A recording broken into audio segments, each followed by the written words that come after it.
Hello बच्चों, स्वागत है आपका मेरे यूट्यूब चैनल पर जिसका नाम है द इकोनॉमिक इनसाइड एकेडमी। तो आज जो हम पढ़ने जा रहे हैं वो सीबीएसई के बच्चों के लिए, सीबीएसई के बच्चों के पॉइंट ऑफ व्यू से बहुत ज़्यादा इंपॉर्टेंट है। क्यों इंपॉर्टेंट है? क्योंकि ये जो चैप्टर जो हम आज इसकी शुरुआत करने जा रहे हैं जो कि है माइक्रो इकोनॉमिक्स का, ठीक है, जिसका नाम है national income and related aggregate. तो ये बेटा 10 नंबर का चैप्टर आता है और ये बहुत इंपॉर्टेंट है आपके एग्जाम के पॉइंट ऑफ व्यू से। तो इसी ये जो यूनिट है national income and related aggregate, इसी में जो आपका एक चैप्टर है जिसका नाम है इंट्रोडक्शन टू मैक्रो इकोनॉमिक्स, ये बहुत इंपॉर्टेंट है और ये बहुत अच्छा वेटेज रखता है, इसलिए आज हम इस चैप्टर की शुरुआत करेंगे। तो सबसे पहले जो हम समझेंगे वो ये समझेंगे कि मैक्रो इकोनॉमिक्स होता क्या है। तो जो मैक्रो इकोनॉमिक्स है वो क्या करता है, वो एग्रीगेट्स की स्टडी करता है। किसकी स्टडी करता है? एग्रीगेट्स की, कि कैसे एक पूरी इकोनॉमी के लेवल पर हम कंजम्पशन को, प्रोडक्शन को, डिस्ट्रीब्यूशन को और एक्सचेंज को पढ़ते हैं। जैसे हमने ऑलरेडी पता है कि इकोनॉमिक्स क्या है, इकोनॉमिक्स है ह्यूमन के बिहेवियर को पढ़ना, कैसे बिहेवियर को, इकोनॉमिक एक्टिविटी से रिलेटेड बिहेवियर को, जो वो इकोनॉमिक बिहेवियर करता है, और उसी इकोनॉमिक बिहेवियर में शामिल होता है प्रोडक्शन, कंजम्पशन, डिस्ट्रीब्यूशन और इसके साथ साथ में क्या शामिल होता है? एक्सचेंज। तो इन्हीं बातों को ध्यान में रखते हुए हम आज पढ़ेंगे कि कैसे इमर्जेंस हुआ इकोनॉमिक्स का। तो सबसे पहले हम बात करते हैं, जो कि आपको पिक्चर नजर आ रही होगी। तो यहाँ पर क्या नजर आ रहा है? एक ऐसा पर्सन जो अनएम्प्लॉयड सा है। तो ये पिक्चर कुछ हमें एक पिक्चर दिखा रही है, हमें एक तरीके से थीम दिखा रही है कि क्या, कि भाई बहुत सारी प्रॉब्लम्स है, ठीक है। हो सकता है अनएम्प्लॉयमेंट हो सकता है और भी कुछ प्रॉब्लम्स हो। तो अगर मैं बोलूं तो सबसे पहले, जैसा कि आप स्क्रीन पर देख पा रहे हैं, कि हम ग्रेट डिप्रेशन की बात करेंगे। ग्रेट डिप्रेशन क्या है? अगर मैं कहूं कि ग्रेट डिप्रेशन की जो शुरुआत थी वो 1929 से हुई। कब से हुई? 1929 से, जिसमें कि हम देख सकते हैं कि जो ग्रेट डिप्रेशन है, इस समय पर पूरे वर्ल्ड में एक इकोनॉमिक क्राइसिस आ गया। और ये जो इकोनॉमिक क्राइसिस था, ये इकोनॉमिक क्राइसिस कोई छोटा मोटा क्राइसिस नहीं था। पूरा यूरोप, पूरा अमेरिका इससे परेशान था। अनएम्प्लॉयमेंट रेट बढ़ गए, आउटपुट जो था वो कम हो गया, बहुत सारे लोग अनएम्प्लॉयड हो गए। तो ये सारी प्रॉब्लम्स हम यहाँ पर देख सकते हैं। तो जैसा कि आपको नजर आ रहा है कि ग्रेट डिप्रेशन जो था वो बिगिनिंग हुआ कब? Sewer world wide economic crisis beginning in 1929। इसके साथ साथ आउटपुट एंड एम्प्लॉयमेंट जो था यूरोप में और साथ साथ में नॉर्थ अमेरिका में, ये क्या हुआ? गिरा बहुत तेजी से। फिर demand for goods fell causing factories to shut down, ठीक है, जिसकी वजह से जो फैक्ट्रीज थी वो क्या हो गई? शट डाउन हो गई, ठीक है। और अगर हम देखें तो लार्ज नंबर ऑफ वर्कर्स जो थे वो क्या हो गए? जॉबलेस हो गए, उन्होंने अपनी जॉब खो दी। तो अगर हम आगे देखें तो ग्रेट डिप्रेशन का इंपैक्ट देखने को मिलेगा हमें कि भाई ग्रेट डिप्रेशन का इंपैक्ट क्या रहा ओवरऑल इकोनॉमी पे। तो वहां पर अगर हम देखेंगे तो अनएम्प्लॉयमेंट जो थी वो बढ़कर यूएसए में कितने? 3% से बढ़कर 25% हो गई। और जो आउटपुट का लेवल था वो देखो, अगर आप देख सकते हो तो यहां पर एग्रीगेट जो है वो घटकर 33%, जो एग्रीगेट आउटपुट था, यानी कि जो टोटल प्रोडक्शन था वो घटकर 33% घटा। मतलब अगर 100% प्रोडक्शन हो रहा है, 100 यूनिट का प्रोडक्शन हो रहा है, तो वो घटकर 77 आ गया। तो अगर हम बात करें, ये जो क्राइसिस था ये और भी बहुत सारी कंट्रीज को इफेक्ट हुआ, जैसे इसने ट्रेड को इम्पैक्ट किया, और भी बहुत सारी प्रॉब्लम्स हुई, इससे लोगों की जो इनकम थी वो कम हुई। फिर अगर हम बोले तो ये यहाँ पर मास अनएम्प्लॉयमेंट था, जो डिमांड थी वो बहुत लो थी, और इसके साथ साथ इकोनॉमिक हार्डशिप, मतलब आर्थिक तौर पर लोगों को बहुत ज़्यादा मुश्किलें देखने को मिल रही थी, ठीक है।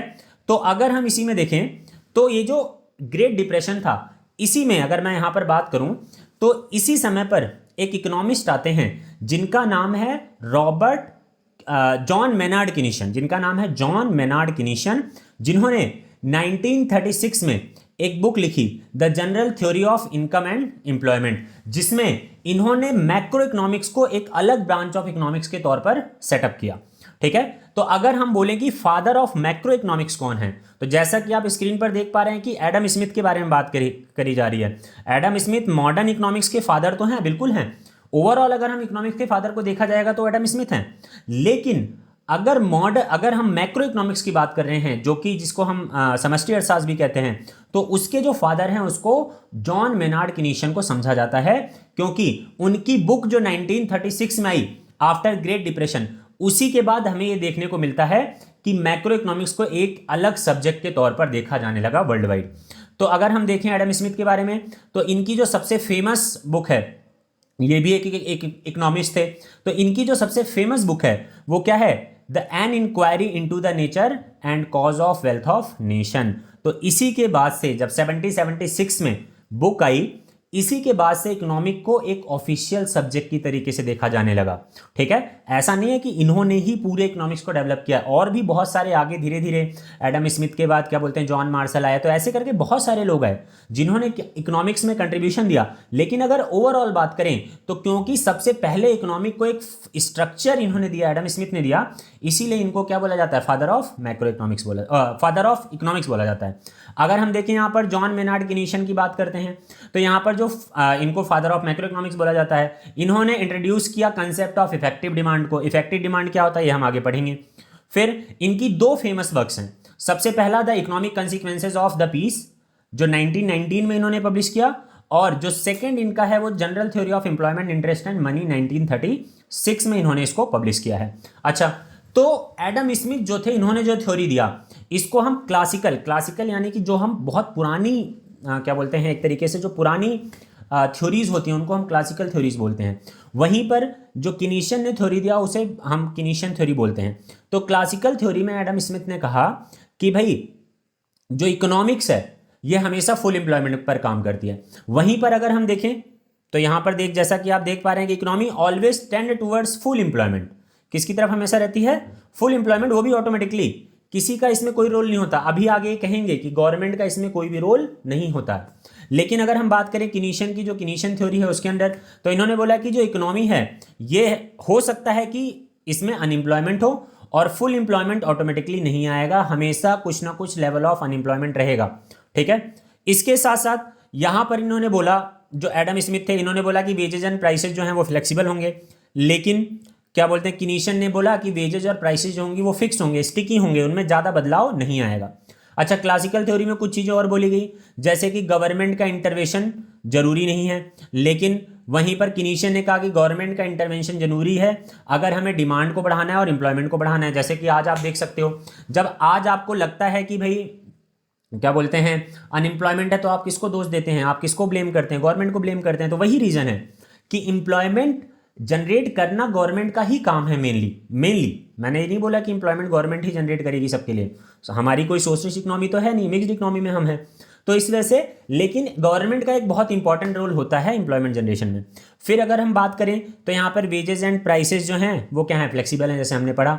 यहाँ पर वेजेस एंड प्राइसेस क्या हैं, फिक्स हैं, वेजेस और प्राइसेस। तो अगर हम मैक्रो इकोनॉमिक्स की बात करें तो macro economics studies the economics as a whole by focusing on aggregate variables. तो मैक्रो इकोनॉमिक्स क्या करती है, एग्रीगेट वेरिएबल्स। जैसे मैंने एग्जांपल लूँ एक, अगर मैं आपको एक छोटी सी कहानी बताऊं कि मान लेते हैं आपके घर में 4 लोग हैं, ठीक है, आप, आपके मम्मी पापा और आपकी एक बहन, या हो सकता है आपका कोई भाई। तो ये जब चारों लोगों की हम इनकम को अलग अलग पढ़ेंगे तो उसे हम माइक्रो इकोनॉमिक्स कहते हैं। लेकिन हम ऐसा मान के चलें कि आपके जो 4 पूरी फैमिली है, यही एक पूरा देश है, तो जब हम आप चारों लोगों के इनकम को मिलाकर स्टडी करेंगे कि भाई आप सभी 4 लोग किस तरीके से कंजम्पशन करते हैं, अपने कंजम्पशन से रिलेटेड डिसीजन कैसे लेते हैं, अपने प्रोडक्शन से रिलेटेड डिसीजन कैसे लेते हैं, तो ये क्या हो जाएगा, मैक्रो इकोनॉमिक्स हो जाएगा। ठीक है, ध्यान से समझ जाना इसे, मतलब इसे अच्छे तरीके से क्लियर कर लेना कि मैक्रो और माइक्रो में क्या फ़र्क है। जो मैक्रो है वो एग्रीगेट्स की स्टडी करता है, इकोनॉमी को पूरे होल के तरीके से देखता है, एग्रीगेट के तौर पर देखता है। वहीं पर माइक्रो में हम इंडिविजुअल यूनिट्स को पढ़ते हैं, इसलिए ये एक बेसिक डिफरेंस है माइक्रो और मैक्रो के अंदर। और ध्यान रखना, जैसा कि माइक्रो ही एक बेस बनता है किसके लिए, मैक्रो के लिए। अगर माइक्रो वेरिएबल सारे अच्छे हैं तो मैक्रो वेरिएबल जो हैं वो ऑटोमेटिकली बेहतर हो जाते हैं। फिर अगर हम बात करें कि ये फोकस किस पर करता है, एग्रीगेट पर, इट एनालाइज टोटल और aggregate indicator such as national income, gross domestic product की बात करता है, इसको भी हम पढ़ेंगे। ग्रॉस डोमेस्टिक प्रोडक्ट क्या होता है, किसी भी एक कंट्री, कोई भी एक कंट्री एक साल के अंदर जो भी अपने गुड्स एंड सर्विसेज प्रोड्यूस करती है उसकी जो फाइनल वैल्यू होती है उसी को हम क्या कहते हैं, ग्रॉस डोमेस्टिक प्रोडक्ट कहते हैं। और इस डेफिनेशन में आपको 2 चीज़ें देखने को मिलेंगी, एक डोमेस्टिक टेरिटरी और दूसरा नॉर्मल रेसिडेंट, जिसके बारे में हम आने वाली क्लासेस में पढ़ेंगे। टोटल एम्प्लॉयमेंट की बात कर रहा है, टोटल कंजम्पशन की बात कर रहा है, जो मैंने ऑटोमेटिकली आपको बता दी। ठीक है, ये सारी चीज़ें किस में हम पढ़ते हैं, मैक्रो इकोनॉमिक्स में पढ़ते हैं। अच्छा, मैक्रो जो वर्ड है ये कहाँ से निकला, ये ग्रीक के मैक्रोज वर्ड से निकला है, जिसका मतलब होता है लार्ज, जिसका मीन्स क्या है, लार्ज, जो मैंने ऑलरेडी येलो में हाईलाइट कर रखा है। फिर macro economics is branch of economic that study the economy as a whole, not just individual unit. जैसा कि मैंने आपको ऑलरेडी बताया कि माइक्रो इंडिविजुअल में पढ़ती है, लेकिन मैक्रो कैसे पढ़ता है, एज ए होल स्टडी करता है इकोनॉमिक्स को। जैसे कि नेशनल इनकम, एम्प्लॉयमेंट, डिमांड, ये सारी चीज़ें किसका पार्ट है, मैक्रो का पार्ट है। अच्छा, ये किन किन चीज़ों पर फोकस करता है मैक्रो इकोनॉमिक्स, तो सबसे पहला नेशनल इनकम पर फोकस करता है, फिर एम्प्लॉयमेंट और अनएम्प्लॉयमेंट पर फोकस करता है, फिर मैं बोलूं तो एग्रीगेट डिमांड की बात करता है, एग्रीगेट सप्लाई की बात करता है कि ओवरऑल डिमांड कितनी है मार्केट में, ओवरऑल सप्लाई कितनी है मार्केट में। ये सारी चीज़ें भी कौन करता है भाई, मैक्रो इकोनॉमिक्स करता है। तो अगर मैं बोलूं, अच्छा अब आपने कहा कि सर क्या बोलते हैं इन्फ्लेशन और डिफ्लेशन का क्या सिचुएशन है, तो इन्फ्लेशन यानी कि जब मार्केट में मनी सप्लाई ज़्यादा हो जाए, अगर आपने मनी सप्लाई पढ़ा है, यानी कि मार्केट में चीज़ों के प्राइसेस बढ़ जाएं। क्यों बढ़ेंगे प्राइसेस, लोगों की जेब में ज़्यादा पैसा है, बार्गेनिंग नहीं कर रहे, पैसा दे रहे हैं किसी भी चीज़ के लिए, तो धीरे धीरे प्राइसेस बढ़ जाती हैं। या फिर किसी चीज़ की बहुत ज़्यादा डिमांड कर रहे हैं तो प्राइसेस बढ़ रही हैं, क्योंकि आपके पास पैसा ज़्यादा है, जिसको हम बोलते हैं डिस्पोजेबल इनकम, जिसको हम क्या बोलते हैं, पर्सनल डिस्पोजेबल इनकम, जिसको हम डिस्पोज कर सकते हैं, खर्च कर सकते हैं, आफ्टर टैक्स जो भी इनकम बचती है। तो जब लोगों की जेब में ज़्यादा पैसा बचेगा, ज़्यादा खर्च करेंगे। अच्छा, तो इसे कहाँ पढ़ेंगे, इसे भी मैक्रो के अंदर पढ़ेंगे आने वाले चैप्टर्स में। अच्छा, जैसे कि यहाँ पर कह रहा है inflation means a general rise in price, बता दिया मैंने आपको। फिर while deflation means a general fall in price. Price क्यों घटता है भाई, आपकी जेब में पैसा ही नहीं है तो कैसे खर्च करोगे, तो आप डिमांड ही नहीं करोगे, तो कंपनियां क्या करती हैं, सप्लाई और डिमांड का कंसेप्ट आपने ऑलरेडी पढ़ा हुआ है, कहाँ पर, माइक्रो के अंदर। तो जब सप्लाई ज़्यादा है, डिमांड कम है, लोग डिमांड ही नहीं कर रहे, तो क्या करती हैं फैक्ट्रीज या कंपनियां, जो फर्म्स हैं, वो क्या करती हैं, अपने प्राइसेस को धीरे धीरे गिराती हैं ताकि उनकी डिमांड क्या हो सके, बढ़ सके।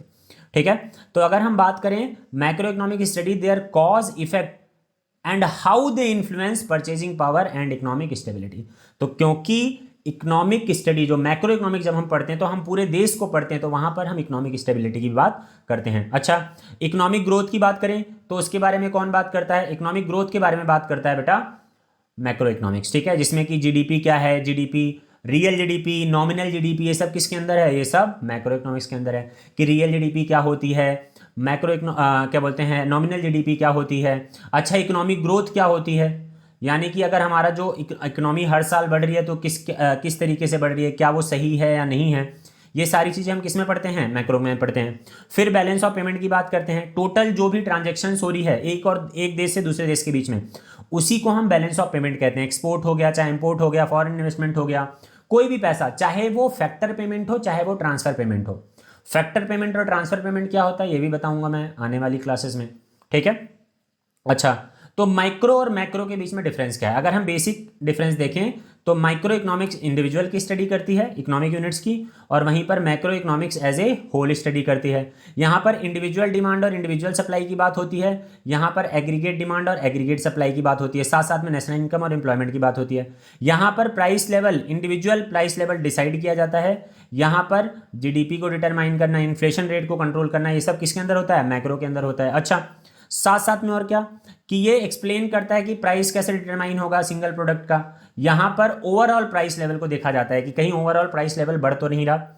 फिर अगर हम बात करें कौन कौन से इंपॉर्टेंट सेक्टर्स हैं, तो देखिए सबसे पहला जो इंपॉर्टेंट सेक्टर्स है वो हाउस होल्ड है, फिर अगर हम बात करें तो फर्म है, फिर बात करें तो गवर्नमेंट सेक्टर है, और अगर बात करें तो एक्सटर्नल सेक्टर है। तो वीडियो को लाइक करें, सब्सक्राइब करें ताकि आपको फ्यूचर में ऐसी और अच्छी वीडियोज़ मिल